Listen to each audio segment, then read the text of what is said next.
That is disgusting. Stick around while I take care of this today.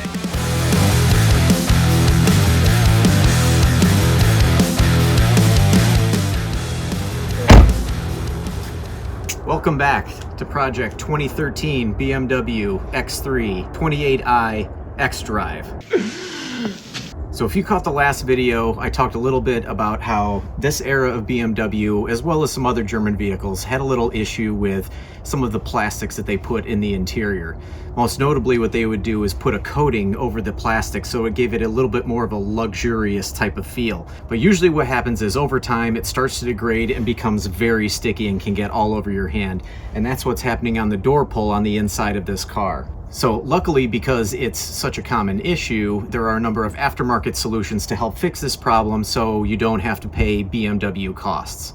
So I was able to purchase a unit off of Amazon and I'm going to install it in this car. So I can check another item off the very long list that this car needs to have fixed. Okay, so we're actually going to tackle two different projects today on the X3. So the first is going to be replacing this sticky door handle, and then I'm also going to be replacing the interior cabin air filter.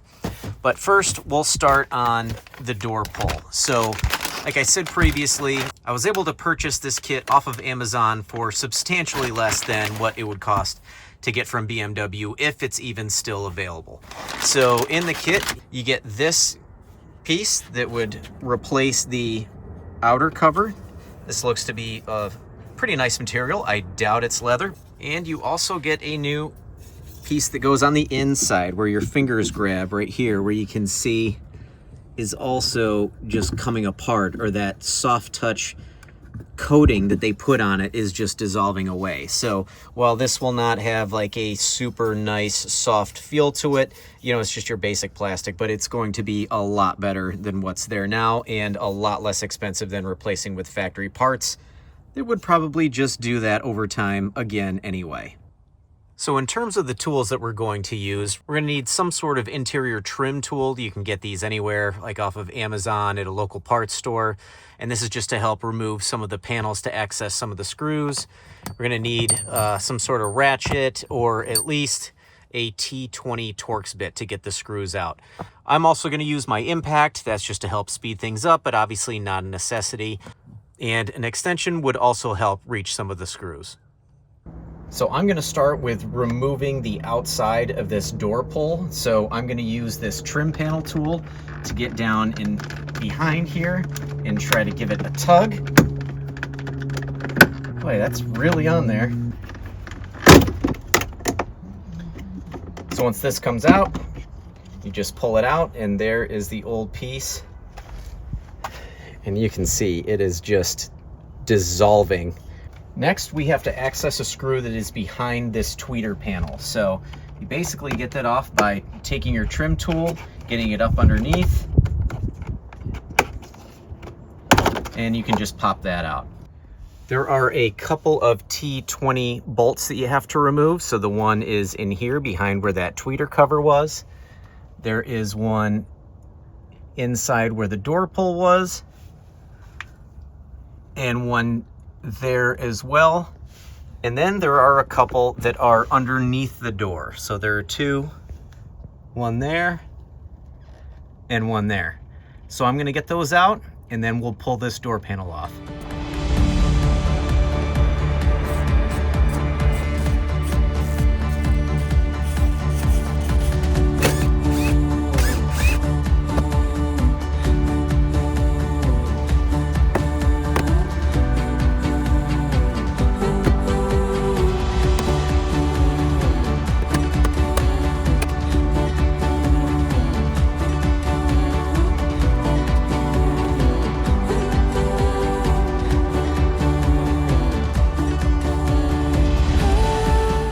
Have the door panel off, and one thing that you're going to want to pay attention to is this clip that goes over this metal lever here, and then this portion here goes up in under there.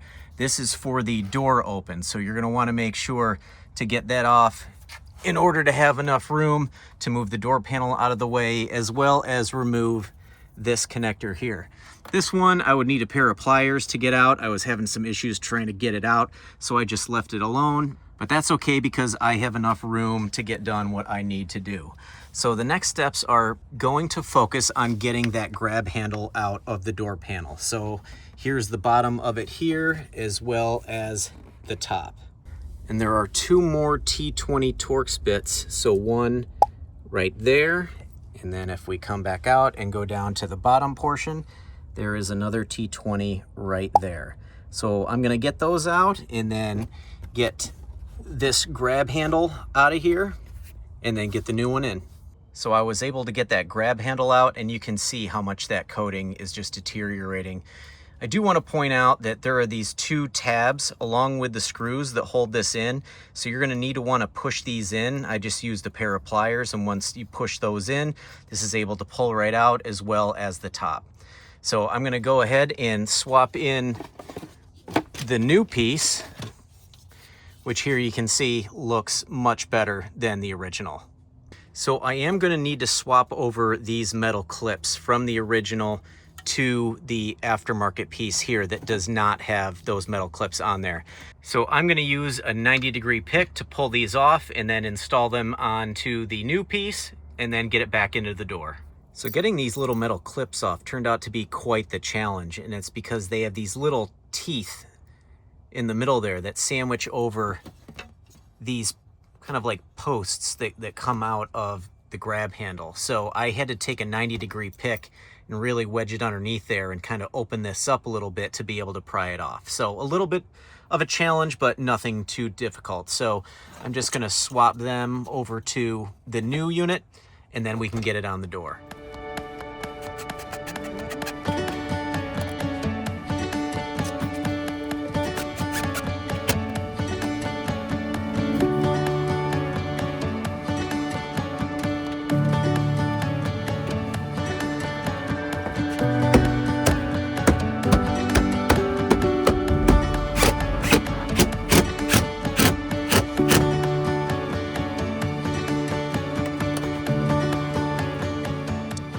The door panel is back on. The inside of the grab handle is installed. That's nice and secured. So I replaced the 2 screws underneath, as well as the 2 in the grab handle and the one underneath the speaker cover, and I reinstalled that speaker cover. It just snaps back on. Do not forget, if you unplugged any wires behind here, to plug them back in, including the door release cable that hooked back in here. So I have that all set and ready to go, and now it's just a matter of getting the new outer piece with the vinyl material on it back on. It's just a matter of sliding this side in and snapping it on.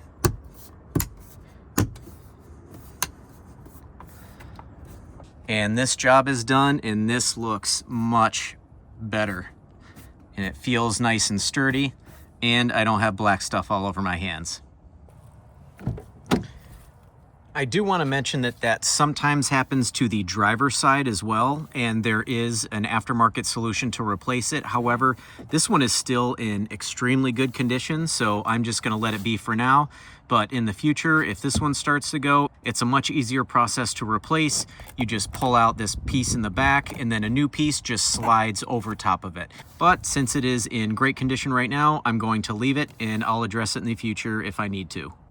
Now it's time to tackle the second job for today, and that is to replace the cabin air filter. So in these BMW X3s, it is actually in the glove compartment, so I'm going to clean out everything that is in there. And it might be a little hard to see, but there is a little cover in the top of the glove compartment. So you're going to pull that out and set that aside. And if you reach your finger in there, you can feel a little clip. So if you pull that down, there is another cover that you pull down, and up inside there is the cabin air filter. What you're going to want to do is try to get your hand up in there and pull it down. It's going to be a little bit of a challenge because the cardboard is fairly sturdy, but if you start to pull it down, it will come out. And you can tell that it looks like it's been a while since that has been replaced. But that's not the only one. there is actually a second one that is just to the left. So you're gonna wanna stick your finger in and you'll feel it on the left side. And you're gonna wanna try to pull it to the right side over the hole to remove it. Now, it is not easy to get your fingers in there, and I do not have the largest fingers, but I've got it now. It's really hard to get a hold of that second filter and pull it out. But once you get it moved over, then you can slide that one out as well. So there we go, both of the cabin air filters. So I'm gonna replace it with this Eco Guard that I got off of Amazon. So let's open this up. Okay, so these are obviously not the right size.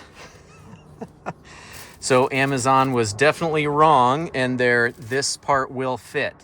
So I am going to have to place an order for the correct ones. So for me, it'll take a couple of days. For you guys, it'll take about 3, 2, 1. So now that I have the correct filter, it's just a matter of sticking them back up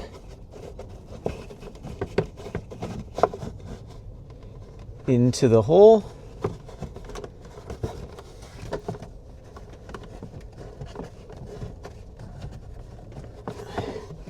And remember, the first one has to be pushed over to the left. So when that's done, go ahead and stick the second one in. And this one will stay on the right, so it just goes straight up.